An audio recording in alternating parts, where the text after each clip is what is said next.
Hello all, welcome back for another video of Service Reset My Car. Today I'm going to show you how you can reset the flat tire indicator, TPMS indicator of a Peugeot 5008.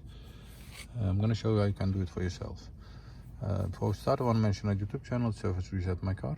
Have a look at our channel for more than 400 other videos on how to reset different model cars. Any tips and tricks about cars. Use the comment area if you have any questions and I'll get back to you as soon as possible.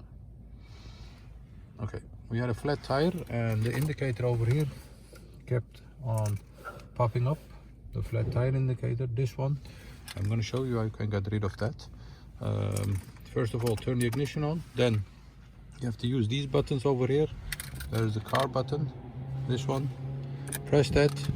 Once you are here, you'll see this indicator over here under inflation initialization. Press it, then it asks you if you have adjusted the 4 tires on the acquired pressure. Press yes, and after doing this, this indicator pops up, tire pressure registered, and the indicator or the signal on the dashboard will disappear.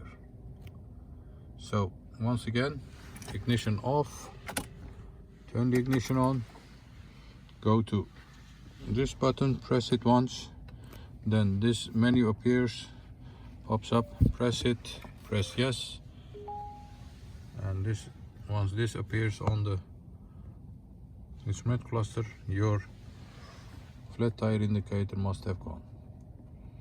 That was it. I want to thank you for your time watching our video. Hope to see you next time with another video. Stay safe, take care, bye bye.